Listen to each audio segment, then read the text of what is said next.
विषय बंद केला ना मॅथमध्ये मार्क पण ठीक आहे. हो. त्यांना मोठं रिझन द्यायला पाहिजे आपल्याला. त्यांनी ते विचारलं तर स्टुडंट अवेलेबल नाही तरी एक मोठं reason असेल.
हॅलो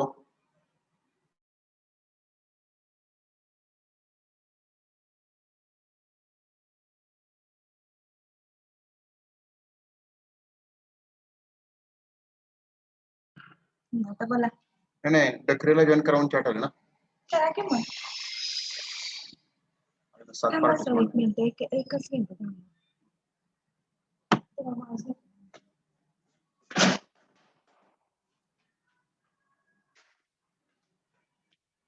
आणि स्क्रीन हा?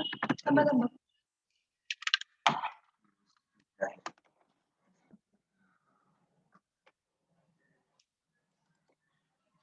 Yes ना?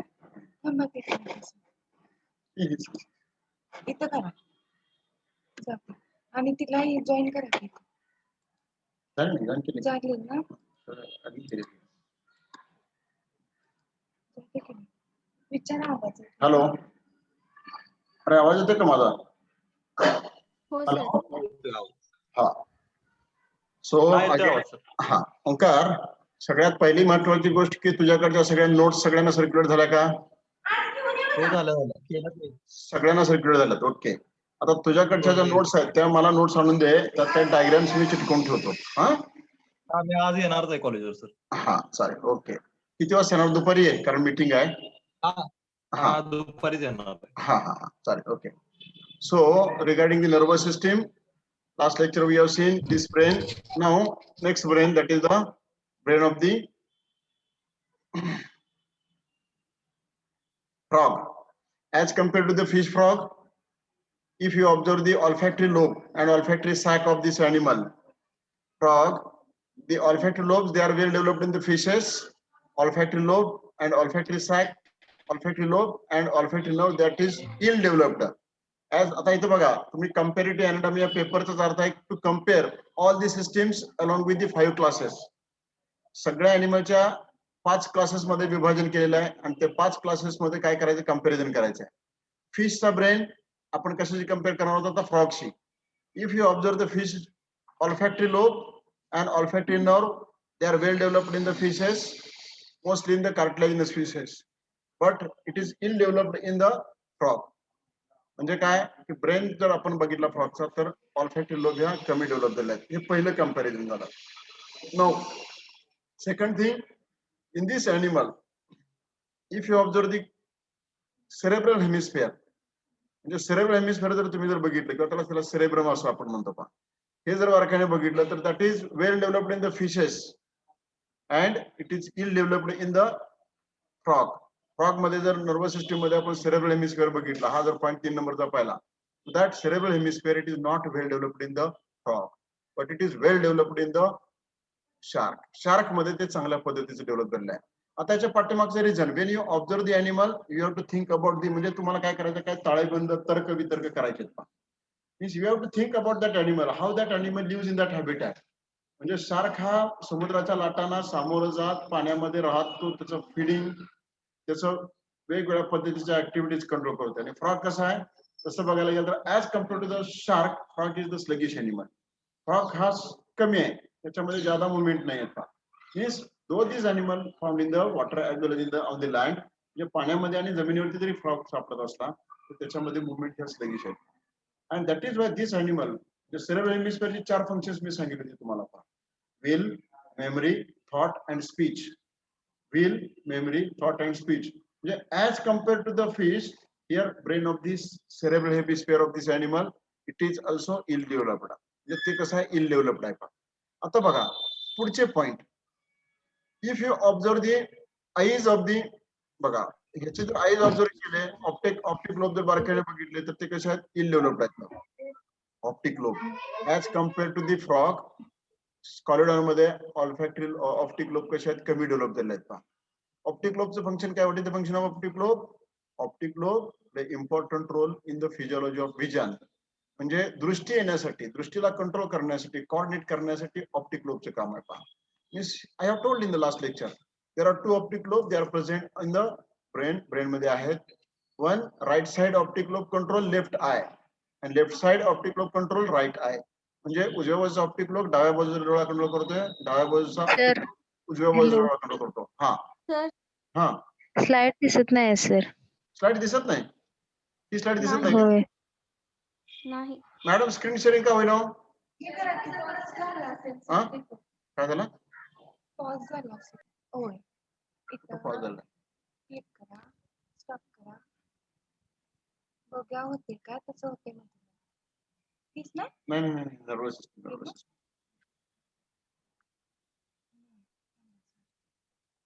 आपण काय करूया आता, ह्या सगळ्या सिस्टीमची मी चार्ट हा विचारा. हा दिसतंय का तुम्हाला आता? हा दिसते. हा, म्हणजे if you observe the optic lobe of this animal, this optic lobe they are ill developed in the fish, but they are well developed in the frog, because frog has to observe entire environment.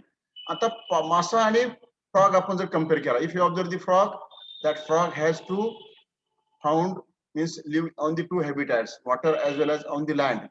Terrestrial habitat आणि पाण्यामध्ये राहायचं आहे, म्हणून त्याला amphibious habitat आपण असं म्हणतो. But fish, if you observe the fish, that fish it only lives in the water. म्हणजे पाण्यामध्ये राहत असताना त्याला तसा जास्त धोका नाहीये आणि डोळ्याने बघण्याचे पण जास्त काम नाहीये पाण्यामध्ये. पण फ्रॉगला कसं आहे, when that animal visits on the terrestrial habitat, it has to observe all activities in the surrounding. Surrounding मध्ये असणाऱ्या सगळ्या ऍक्टिव्हिटीज पाहिजे, आणि म्हणून काय, as compared to the frog, optic lobe of the fish is ill developed. Frog पेक्षा optic lobe कशा ill developed आहे, आणि फ्रॉग मध्ये कशा आहेत, वेल डेव्हलप्ड येतात. See these are the optic lobe, they are present outside the, बघा cerebral हेमिस्फिअरच्या पाठीमागच्या बाजूला थोड्याशा तुम्हाला ते दिसतात. So this optic lobe play very important role in the physiology of vision. Now you have observe that what is the food of the frog. Frog feeds on the, frog कसा animal आहे, इन्सेक्टिव्हरस animal आहे. It feeds on the insects. तुम्ही बघितलं असेल, digestive system फ्रॉगची बघितलं असेल, प्रोट्रुजिबल टंग आहे, म्हणजे अॅनिमलला डोळ्याच्या माध्यमातून भक्ष्य बघायचं आहे आणि नंतर कॉर्डिनेट करायचं आहे, आणि तशा अँगलने त्याचे डोळे झाले डेव्हलप झाले. त्याचा means optic lobe play very important role in the observation of the material. When it feeds on the food material, it has to observe the food material. म्हणजे अगदी हवेतून जाणारा छोटासा कीटक जरी असला तरी तो काय करतो, तो ट्रॅप करू शकतो. म्हणजे त्यासाठी त्याचं फिजियोलॉजी ऑफ विजन, बघण्याची दृष्टी जी आहे ती अतिशय चांगली असणं गरजेचं आहे. That is it is well developed in the frog. बघा आपण कम्पेअर केलं तर पहिले दोन पॉईंट्स बघा, ऑल्फॅक्टरी लोब फिश मध्ये वेल डेव्हलप्ड आहेत. Olfactory nerve that is also well developed in the fish. Frog मध्ये ते कमी आहे, कारण फ्रॉगला गंध ज्ञान कमी आहे, फ्रॉगला वासाचं काम कमी आहे, वास घ्यायचं काम कमी आहे, म्हणून ते इल डेव्हलप्ड आहे. त्या अॅनिमल मध्ये physiology of the chemical sense, physiology of the food material sense, physiology of the other sense, it has been detected with the help of the olfactory lobe. That is why olfactory nerve and olfactory lobe well developed in the fish as compared to the frog. Similarly, cerebral hemisphere or cerebrum, it is well developed in the frog and it is ill developed in the fish. आणि इथं optic lobe, they are well developed in the frog, they are ill developed in the fish. म्हणजे तीन मुद्दे तुमच्या नजरेसमोर ठेवले पहा. आता पुढचे आणखी दोन मुद्दे लक्षात घ्या. आता पुढचे दोन मुद्दे कुठले लक्षात आले, सेरेबेलम आणि medulla oblongata. I have told that entire brain divided into 3 part, fore brain, mid brain and hind brain. Fore brain मध्ये olfactory lobe, cerebral hemisphere. Mid brain मध्ये ऑप्टिक लोब आणि हाइड ब्रेन मध्ये cerebellum आणि medulla oblongata. आता cerebellum, what is the function of cerebellum? Cerebellum play very important role in the balancing. बघा बॅलन्सिंगचं महत्वाचं आहे पहा, अत्यंत महत्वाचं function. Entire body has bin balanced with the help of the cerebellum and all muscular activity. दोन functions आहेत त्याची, सेरेबेलम आणि मस्क्युलर ऍक्टिव्हिटी. बघा सॅकस व्हॅक्युलस आणि थोरास सेरेब्रम, हे दोन नाव मी पाठीमागे सांगितले पहा. म्हणजे या दोन पार्टचा वापर अॅनिमलला कशासाठी करतोय, थोरास cerebrum play very important role in the coordination of muscular activity, saccus vasculosus play very important role in the balancing. Balancing साठी महत्वाचं काम आहे पहा. आता हे करत असताना या अॅनिमल्स मध्ये, आता दोन्ही अॅनिमल्स बघा कशा आहेत. One animal entirely lives in the aquatic habitat. मासा पूर्ण आयुष्य पाण्यामध्ये काढणार आहे, म्हणजे त्याचं बॅलन्सिंग हे खूप महत्वाचं आहे. That is well developed in the fish. Frog मध्ये कसं आहे, it is well developed in the frog. Frog मध्ये पण आता कंपॅरिझन करत असताना साम्य पण बघायचं आणि डिफरन्स पण बघायचा, म्हणजे फरक पण बघायचा.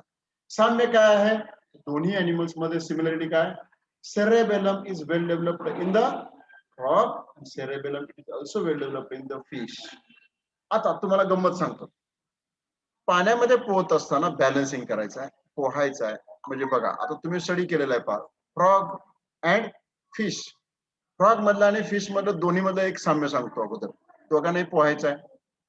दोघांच्याही बॉडीवर फिन्स आहेत. म्हणजे फ्रॉगची लार्वल स्टेज जर बघितली तर टॅडपोल लार्वाला फिन्स प्रेझेंट आहेत पहा. फोरलिम जिथं तयार होतात तिथं अँटेरियर पेअर्ड गिल्स असतात आणि हँडलिंग जिथे डेव्हलप होतात तिथं पोस्टेरियर पेअर्ड गिल्स असतात.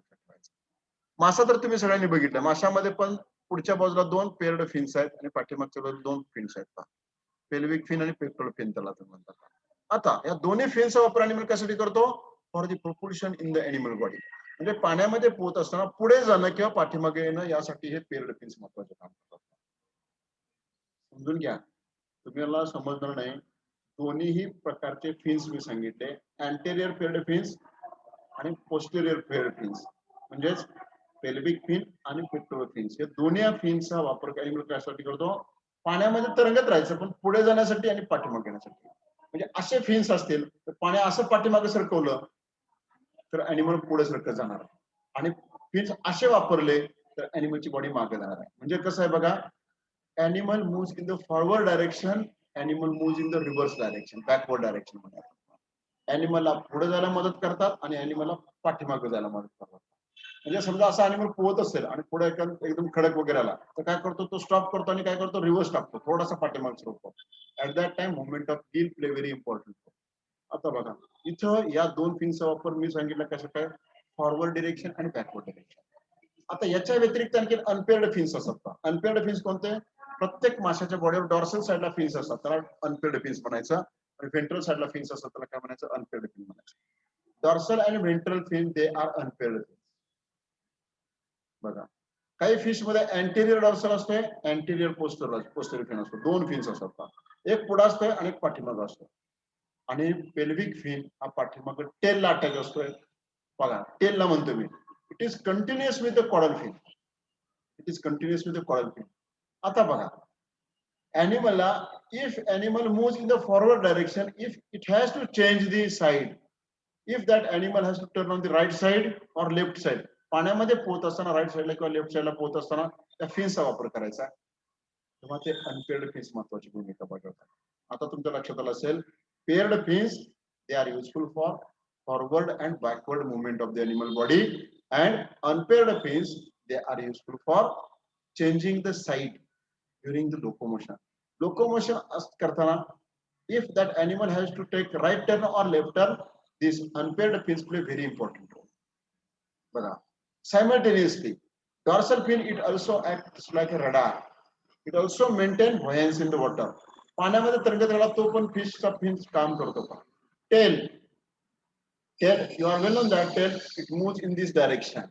Because of this movement animal remains stagnant in the water. पाण्यामध्ये स्टॅग्नंट होतो. स्टॅग्नंट म्हणजे काय, एका ठिकाणी स्थिर राहणं. बघा एका ठिकाणी स्थिर राहण्यासाठी पण त्याचा टेलचा वापर करतो. त्याचबरोबर पेअर्ड अनपेअर्ड फिन्सचा पण वापर करतो. म्हणजे पाण्यामध्ये स्टॅग्नंट राहणं त्याच्यासाठी पण वापर आहे, फॉरवर्ड बॅकवर्ड डायरेक्शन जाणं त्याच्यासाठी पण वापर आहे. गिल्स ऍज वेल ऍज फिन्स. बघा मी म्हणतोय गिल्स आणि फिन्स, गिल्स मधलं पाणी हे कंटिन्युअस चालू आहे, फिन्सची मुवमेंट ही कशी आहे, जिथं गरज लागेल तेव्हा करतात. जेव्हा स्टॅग्नंट असतो तेव्हा गिल्सचा वापर करत नाही, गिल्स शांत उभे करतो नुसतं. आणि त्याच्यामुळे काय होतं, because of that animal remains stagnant in the water body. आता फिश सोडा, आता तुमच्यासमोर फ्रॉग घ्या. Wien this frog present in the water body, तुम्ही सगळ्यांनी बघितलंय पाण्यामध्ये वॉटर बॉडीमध्ये फ्रॉग कसा असतोय, हात त्याच्या वर असतात, पाठीमागचे पाय खाली असतात आणि लंग मधल्या हवेवरती तो तरंगत असतो. But if that frog want to locomote in the water body, what happens, their forelimb and hind limb, they are modified in a such a way for propulsion of the animal body in the forward and backward direction. म्हणजे अॅनिमलच्या बॉडीला पुढे ढकलण्यासाठी किंवा मागे ढकलण्यासाठी तो फोरलिम्ब आणि hind लिम्बचा वापर. किती सुंदर मेकॅनिझम आहे पहा. But when this animal comes on the terrestrial habitat, it has to, आता त्याला चालता येते का नाही, it has to jump. Jumping locomotion आहे फ्रॉग मध्ये. बघता तुम्ही फ्रॉग काय करतो, hind limbs they are well developed as compared to the forelimbs. आता फ्रॉगचे फोरलिम्ब आणि हाइंड लिम्ब तुम्ही बघितले तर फोरलिम्ब कशा आहेत, शॉर्ट आहेत. Hind limb they are long, strong, muscular. Hind limb they are short, non muscular. हाइंडलिंबे नॉन मस्क्युलर आहेत आणि शॉर्ट आहेत पहा. फोरलिंबे कसे आहेत, सॉरी फोरलिंबे कसे आहेत, नॉन मस्क्युलर आणि शॉर्ट आहेत. हाइंडलिंबे कसे आहेत, आकारणी मोठे आहेत आणि मस्क्युलर आहेत. Means during the jumping locomotion, jump करायचं असेल तर तेव्हा काय करतो अॅनिमल, काय करतो पाठीमागच्या पायावर पूर्ण बॉडीचा लोड देतो आणि काय करतो जम्प करतो. Animal body push in the forward direction in the air. When it comes in the air it goes, बघा डायव्हिंग करण्यासाठी, फक्त डायव्ह मारण्यासाठी हवेमध्ये त्याचा वापर करतो. When it comes on the ground its forelimb play very important role. आता बघा जेव्हा तो जमिनीवरती येईल तेव्हा फोरलिंब, पहिल्यांदा फोरलिंब काय करतो, सपोर्ट करतो आणि हळूच हवेतून खाली जमिनीवरती शेपवतो आणि मग तो काय करतो जमिनीवरती उतरतो. म्हणजे फॉर, बघा आता इथं ग्लायडिंग लोकोमोशन आहे. काय कळतं बऱ्याच वेळा तुम्ही बघितलं असेल, फ्रॉगने पाण्यात उडी मारताना तो सूर मारतो, पण पाण्यातून जमिनीवरती आला की जमिनीवरती आल्यानंतर थोडंसं चालणार, वॉकिंग करणार आणि मग काय करणार उड्या मारत चालणार. म्हणजे या सगळ्या मोशनसाठी मस्क्युलर कॉर्डिनेशन महत्वाचं आहे. आणि म्हणून या cerebellum is well developed. Crura cerebra and saccus vasculosus well developed in the frog as well as in the fish. म्हणून फ्रॉग मध्ये पण ते चांगलं डेव्हलप झालेलं आहे आणि फिश मध्ये पण ते चांगलं डेव्हलप झालेलं आहे. आणि शेवटचा मुद्दा, फ्रॉग मधला मेडुला ऑब्लॉंगेटा आणि फिश मधला मेडुला ऑब्लॉंगेटा, दोन्ही अॅनिमल्स मध्ये मेडुला ऑब्लॉंगेटाचा रोल काय बघा. दोन्ही अॅनिमल्स मध्ये medulla oblongata what is role, it control, बघा त्याचं महत्वाचं कंट्रोल कुठला आहे, it control all voluntary activities, all involuntary activities. म्हणजे व्हॉलंटरी ऍक्टिव्हिटीज आणि इनव्हॉलंटरी ऍक्टिव्हिटीजचं कॉर्डिनेशन आहे पहा. Respiration, circulation, breathing. फिशला ब्रिदिंग करायचं नाही, पण गिल मधनं पाण्याची मुवमेंट करायची, त्याला ब्रिदिंग म्हणायचं पहा. व्हेन फिश ब्रीथ, मासा ब्रिदिंग कसं करतो, it open its mouth, it take water in the buccal cavity and that water goes from gills outside the animal body. तोंडातून पाणी घ्यायचं, बकल कॅव्हिटी मधून गिल मधून ते पाणी बाहेर टाकून द्यायचं. हे ब्रिदिंगचं लोकोमोशन आहे. बट इन द फ्रॉग मध्ये कसं ब्रिदिंग आहे, with the help of the respiratory system, well developed respiratory system. Upper respiratory tract of this animal, बघा upper respiratory tract, nasal apertures, nasal sac, then pharynx, then glottis, then air enters into the lungs of the animal. म्हणजे इथं फ्रॉगला कसं आहे, respiration करताना mechanism वेगळा आहे, but that breathing mechanism it is also control with the help of the medulla oblongata. बघा म्हणजे सगळ्या प्रकारच्या ऐच्छिक घटना ज्या आहेत किंवा अनैच्छिक घटना, दोन्ही प्रकार आपण समजून घेऊया. आपण या सगळ्या, म्हणजे आपण जर ब्रिदिंग थांबवा म्हटलं तरी थांबवू शकत नाही, सर्क्युलेशन थांबवा म्हटलं तरी ब्रेनने थांबवू शकत नाही, हार्टबीट स्टॉप करा म्हटलं तरी हार्टबीट स्टॉप होत नाही. पहा एलिमेंटरी कॅनॉल मधला पेरिसेल्टिक मुवमेंट आहे, स्टॉप करा म्हटलं तरी स्टॉप होत नाही. पहा म्हणजे ह्या सगळ्या ऍक्टिव्हिटीज ना काय करायला लागतंय, मेडुला ऑब्लॉंगेटाचा महत्वाचा रोल आहे. म्हणून medulla oblongata it is very important part of the brain. It coordinate with the spinal cord. Nervous सिस्टमला पुढे कोऑर्डिनेट करायचं आणि पाठीमागे स्पायनल कॉर्डला पण कोऑर्डिनेट करायचं. इट इज मिडल पार्ट, ब्रेनचा पोस्टिरियर पार्ट आहे, पण त्याच्या पाठीमागे काय तयार होतं, अॅनिमलची स्पायनल कॉर्ड तयार होते. सर लेक्चर चाललंय, मी नंतर फोन करतो 10 मिनिटात 15 मिनिटात.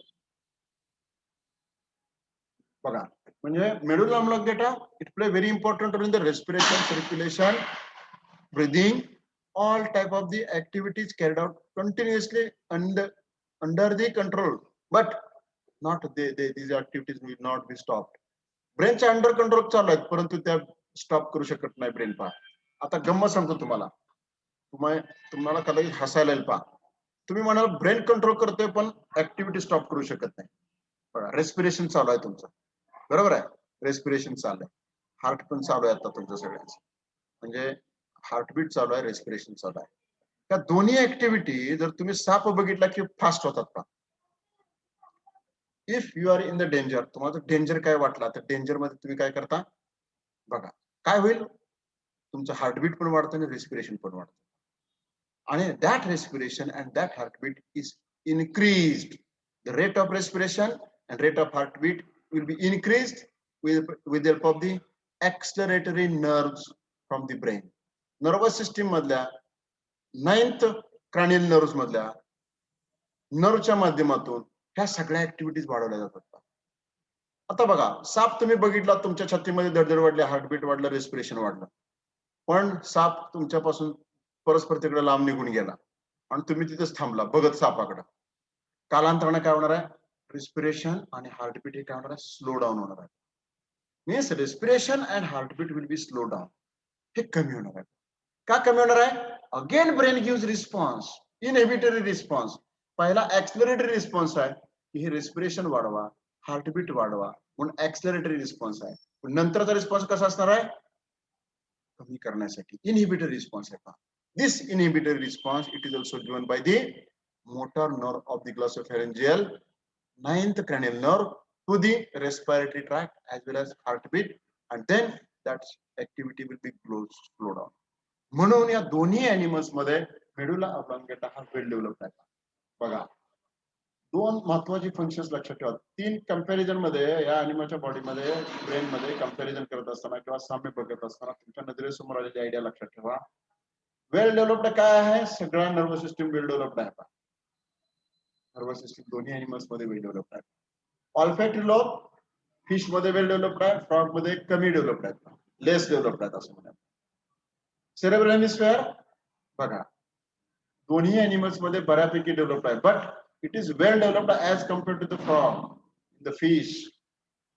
फ्रॉग पेक्षा फिश मध्ये चांगलं डेव्हलप झालेलं आहे. आणि ऑप्टिक लोब फ्रॉग मध्ये वेल डेव्हलप्ड आहे, फिश मध्ये इल डेव्हलप्ड आहे, कमी डेव्हलप झालेलं आहे. कारण पाण्यामध्ये त्याला बघायचं काम कमी आहे. आलं लक्षामध्ये? आणि आणखी दुसरी गंमत सांगतो पहा. फ्रॉग आणि फिश मध्ये डोळ्यामध्ये तुम्हाला 2 प्रकारचे विजन असते पहा. एक म्हणजे कलर. आपला डोळा 2 प्रकारचे ऑब्जेक्ट ऑब्झर्व करू शकतो पहा, कलर आणि नॉन कलर्ड मटेरियल. म्हणजे लाईट इंटेन्सिटी बघण्यासाठी असणार मटेरियल आहे. म्हणजे अंधार आहे की उजेड आहे हे बघण्यासाठी काही सेल्स आहे. आलं लक्षामध्ये? त्याला रॉड सेल्स म्हणायचं. रेटिनामध्ये 2 प्रकारचे, रॉड सेल्स आणि कोन सेल्स. रॉड सेल्स आणि कोन सेल्स आहेत पहा, दोन्ही प्रकारच्या सेल्स आहेत पहा. आता म्हणजे फ्रॉगला आणि माशाला दोघांना पण जर उजेड बघायचं असेल, पाण्यामध्ये काय, ह्या पाण्यामध्ये माशाला अंधाराने आहे की लाईट आहे हे कळतच नाही. जास्त खोलीवर गेला तर अंधार आहे आणि तेवढंच फक्त रिट्रीट करायचं. मग फक्त तिथं फोटो रिसेप्टर ऑर्गनचा महत्वाचा रोल आहे. तिथं पाण्यामध्ये हवेत थोडस वरच्या थरामध्ये यायचं पाण्याच्या, तिथं सूर्याची किरण पाण्यामध्ये बुडताय. म्हणजे sun rays enters into the water body, at that area there is a light. जिथं सूर्याची किरण पाण्यामध्ये पोहोचतात लाईट आहे, तिथंच फक्त फोटो परसेप्शनसाठी, फोटो परसेप्शनचा महत्वाचा रोल होतो फिश मध्ये. But if you observe the frog, frog has to identify. फ्रॉगला दिसतं, लाईट पण दिसतंय, ऑब्जेक्ट पण दिसतंय, डार्कनेस पण दिसतोय, ऑब्जेक्टची मुवमेंट पण बघतोय. आणि ते डिटेक्ट करण्यासाठी काय आहे? फ्रॉग मध्ये ते मटेरियल प्रेझेंट आहे. म्हणून physiology of vision is well developed in the frog as compared to the fish. Optic lobe is also well developed in the frog as compared to the fish. हे लक्षात ठेवा. Optic lobe fish पेक्षा वेल develop आहे. तसंच cerebellum दोन्ही मध्येही वेल develop आहे आणि मेडुला ऑब्लांगेटा तेही दोन्ही फिशेस मध्ये, फिश आणि फ्रॉग मध्ये वेल डेव्हलप आहे. Now next animal I would like to tell you. पुढचा एनिमल तुम्हाला मला सांगायचा तो म्हणजे कॅरोटिस आहे. आता कॅरोटिसचा ब्रेन जर बारकाईने ऑब्झर्व केला, बघा बारकाईने ऑब्झर्व केला, नंबर 1 ला काय आहे? ऑल्फॅक्टरी लोब आहेत पहा. नंतर काय आहे? बघा 2 नंबरचा पॉइंट आहे तो कुठला? ऑल्फॅक्टरी ट्रॅक म्हटलंय पहा. This olfactory tract has to communicate with the cerebral hemisphere. This is the cerebral hemisphere. हे सेरेब्रल हेमिस्फिअर आहे पहा, सेरेब्रल हेमिस्फिअर. आता हे सेरेब्रल हेमिस्फिअर आणि पाठीमागचे बघितलेले सेरेब्रल हेमिस्फिअर जर बारकाईने बघितले, बॉडी साईज नुसार ब्रेनचा साईज लक्षात ठेवायचा आणि मग त्याच्याशी कम्पेअर करायचा. फ्रॉग पेक्षा सरडा लहान आहे, वजनाने पण लहान आहे. फिश पेक्षा सरडाला वजनाने लहान आहे, साईज लहान आहे. फिश आकाराने मोठा आहे. आता सेरेब्रल हेमिस्फिअर दोघांचं कम्पेअर करा. 2 तुमच्या समोर होते, फिश आणि एम्फिबियस होतं. आता हे रेप्टाइल्स आहे. कॅरोटिस म्हणजे आपला लिझार्ड, सरडा, गार्डन लिझार्ड. बघा, if you observe this cerebral hemisphere, it is ill developed as compared to the fish and amphibious animal. Frog आणि फिश पेक्षा हे कमी डेव्हलप झाले. बघा, म्हणजे ऑल्फॅक्टरी लोब तुम्ही जर फिश बरोबर कम्पेअर केलं तर दोघांचं सारखं आहे. फ्रॉग बरोबर कम्पेअर केलं तर फ्रॉगचं कमी आणि कॅरोटिसचं मोठं आहे. आलं लक्षामध्ये? नंतर ऑल्फॅक्टरी लोब्स, नंतर ऑल्फॅक्टरी नर्व्स इथं इलॉंगेटेड आहेत. ऑल्फॅक्टरी लोब्स ला अटॅच करण्यासाठी इलॉंगेटेड ऑल्फॅक्टरी नर्व्स आहेत, they are elongated as compare to the frog. Frog पेक्षा मोठे आहेत, पण फिश पेक्षा थोडस लहान आहे स्ट्रक्चर त्याचं. आणि सेरेब्रल हेमिस्फिअरचा जो पार्ट आहे तो कसा आहे, दोन्ही अॅनिमल्स पेक्षा कमी डेव्हलप झालेला आहे पहा सेरेब्रल हेमिस्फिअर. आता बघा मी तुम्हाला सांगितलं will, memory, thought and speech या 4 गोष्टी कंट्रोल करण्यासाठी सेरेब्रम आहे, सेरेब्रल हेमिस्फिअर आहे. विल म्हणजे इच्छा, मेमरी म्हणजे बुद्धी, थॉट्स म्हणजे विचार आणि स्पीच म्हणजे बोलण्याची क्षमता. या 4ही गोष्टी कंट्रोल करण्यासाठी या अॅनिमलला सेरेब्रल हेमिस्फिअरचा कितपत वापर होत असेल हा विचार करायचा आणि कम्पॅरिझन मध्ये लिहायचा. As compare to the frog, as compare to the fish, in the Calotes cerebral hemisphere is less developed, कमी डेव्हलप झालेला आहे. का? जास्त मेमरीचा वापर करायचा नाहीये, कोल्ड ब्लडेड अॅनिमल आहे. दुसरी महत्वाची गोष्ट थॉट्स नाहीये, नंतर स्पीच कमी आहे, त्याच्यामध्ये आवाज करण्याची क्षमता आहे, पण as compare to the frog कॅलोटिसचा आवाज कमी निघतो, आलं लक्षामध्ये. आणि म्हणून हे स्ट्रक्चर जे आहे ते कमी डेव्हलप झालेलं आहे, लेस डेव्हलप्ड स्ट्रक्चर दिसतंय. Now come to the optic lobe. Optic lobe जर बारकाईने बघितले 3 एनिमल्स मध्ये, फिश पेक्षा फ्रॉगचे वेल डेव्हलप आहे, फ्रॉग पेक्षा लिझार्डचे वेल डेव्हलप आहे. आता बघा फ्रॉगचे ऑप्टिक लोब हे वेल डेव्हलप्ड म्हणतो मी, कॅलोटिसचे as compare to the frog and fish. Frog आणि फिश पेक्षा सगळ्यात आकाराने मोठे साईज दिसतं पहा. म्हणजे ब्रेन कम्पेअर करताना हा ब्रेन आणि हा ब्रेन 3 ब्रेन तुमच्या नजरेसमोर ठेवले तर तुम्हाला ऑप्टिक लोब हे कॅलोटिसचे मोठे दिसतात, अलग लक्षामध्ये. आणि पुढचं कंपॅरिझन आहे सेरेबेलम. आता बघा फ्रॉगला, सरड्याला सुद्धा झाडावरती चढायचं आहे, उतरायचं आहे, मग बॅलन्सिंग करणं गरजेचं आहे, टेलचा पण वापर करायचा आहे, आणि म्हणून cerebellum it is well developed, but it is not as compare to the fish and frog, not well developed. म्हणजे फिश आणि फ्रॉग मध्ये बॅलन्सिंग करणं अत्यंत महत्वाचं काम आहे, आणि त्याच्यापेक्षाही कॅलोटिस मध्ये हे कमी डेव्हलप झालेलं दिसून येतं. Means it is well developed in the fish and frog, it is less developed in the calotes. Calotes मध्ये कमी डेव्हलप झालेलं आहे. तर अशा पद्धतीने कंपॅरिझन लक्षात ठेवायचं. आणि शेवटचा पॉईंट आहे तो म्हणजे medulla oblongata. If you compare the medulla oblongata of the calotes, त्या कॅलोटिस कम्पेअर केलं तुम्ही, this is the calotes, medulla oblongata, हे कम्पेअर केलं as compare to the frog and fish, it is less developed. आता तुम्ही म्हणाल कसं काय लेस डेव्हलप्ड आहे? बघा, as compare to the body size, frog मध्ये मसल्स जास्त आहेत बघा, इनव्हॉलंटरी ऍक्शन्स पण जास्त आहेत, व्हॉलंटरी ऍक्शन्स पण जास्त आहेत as compare to the fish. Fish पेक्षा जास्त फ्रॉग मध्ये, पण ह्या दोन्ही पेक्षा कमी ऍक्टिव्हिटीज ह्या मेडुला ऑब्लॉंगेटाच्या कंट्रोल करण्यासाठी या अॅनिमल्स मध्ये कमी आहेत. आता तुम्ही म्हणाल रेस्पिरेशन, सर्क्युलेशन ह्या ऍक्टिव्हिटीज पण कॅलोटिस मध्ये चालू आहेत, पण हार्टबीट जर बघितलं तर हार्टबीट हे हा अॅनिमल कोल्ड ब्लडेड आहे. तुम्ही बघता सकाळच्या प्रहरी उन्हामध्ये सरडा त्याच्या सगळ्या मुवमेंट्स लगेच असतात. जसं ऊन तापलं तसं त्याच्या अंगाचं रक्त तापतं, आणि रक्त तापलं की मग ते सळसळतं आणि सर्क्युलेशनला फास्ट करतं, ऍक्टिव्हेट करतं. Nervous system play very important role. Medulla oblongata play very important role for the circulation, increasing the circulation, increasing the respiration. आलं लक्षामध्ये. सकाळच्या प्रहरी तो स्लगिश आहे, पण नंतर तो ऍक्टिव्ह होतो, आणि ऍक्टिव्ह झाला की मग तो त्याचे मुवमेंट्स वाढतात, रनिंग वाढतं, पळण्याची क्रिया वाढते. आलं लक्षामध्ये. तुम्हाला माहितीये एक म्हण आहे, सरड्याची झेप कुंपणापर्यंत, म्हणजे तो कुठपर्यंत पळणार? कुंपणापर्यंत. त्याच्या पुढे तो धमचाक होईल ते लोक. बॉडी साईज लहान आहे, या सगळ्या ऍक्टिव्हिटीज कमी आहे, आणि म्हणून अॅनिमलच्या बॉडीमध्ये मेडुला ऑब्लॉंगेटा कसा आहे? लेस डेव्हलप आहे. आलं लक्षामध्ये. ऑप्टिक लोब वेल डेव्हलप्ड आहे, बाकी सगळे लेस डेव्हलप आहे. As compare to the fish and frog, medulla oblongata of the calotes is less developed. आलं लक्षामध्ये. म्हणजे मेडुला ऑब्लॉंगेटा मध्ये हे कमी डेव्हलप झालेलं दिसून येतं. तर असं कंपॅरिझन लिहायचं. कंपॅरिझनचे मी तुम्हाला 10 ते 11 पॉईंट नंतर सगळ्या शेवटी समजून सांगणार आहे. परीक्षेमध्ये कसं लिहायचं ते पण मी नंतर सांगणार आहे, फक्त हे आता समजून घ्या. तर हा तिसरा ब्रेन झाला, ब्रेन ऑफ कॅलोटिस. पुढच्या लेक्चरला आपण बर्ड्स आणि मॅमल्सचे बघणार आहोत.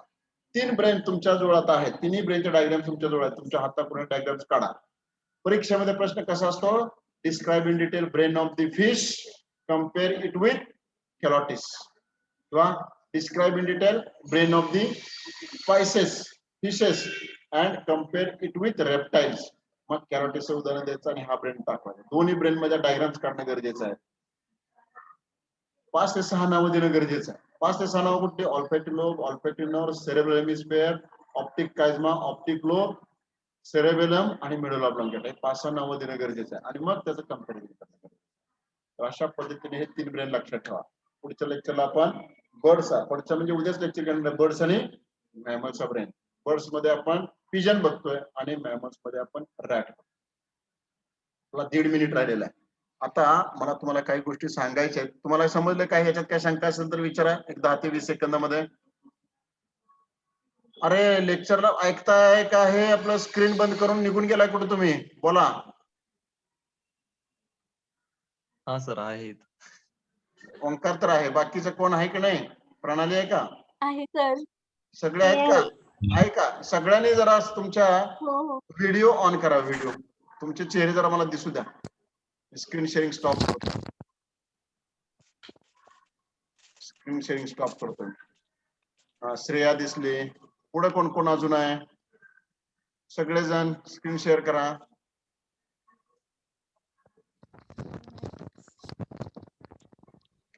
तुम्ही सगळेजण लक्षात घ्या. आता पुढे मला काय सांगायचं तुम्हाला सांगतो. पूजाचा चेहरा दिसत नाही, ऋतुजाचा दिसत नाही, प्रणालीचा दिसत नाही, प्रियंकाचा दिसत नाही. स्क्रीन शेअर करा तुम्ही. आता मला काय सांगायचं ते बघा. आपल्या पुढच्या 2 ऍक्टिव्हिटीज आपण सुरू करतोय. लक्षात ठेवा, कदाचित हे लॉकडाऊन 21 नोव्हेंबर पासून उठेल. लॉकडाऊन उठलं तर तुम्ही कॉलेजमध्ये येणार आणि मग आपल्याला टीचिंग आणखी सुलभ होईल. पण नाही झालं तर आपल्याला हे लेक्चर्स असेच ऑनलाईन कंटिन्यू करावे लागतील. तुम्ही टीव्ही बघत असाल, बाहेरच्या जगांमध्ये, बाहेरच्या देशांमध्ये सगळीकडे लॉकडाऊन वाढवायला लागलंय. परत लॉकडाऊन वाढतंय. म्हणजे लॉकडाऊन वाढवल्यामुळे अडचण काय होणार आहे? लॉकडाऊन जर वाढवलं तर परत अडचण होणार आहे आणि तुम्हाला ऑनलाईन जेवढं शिकवलंय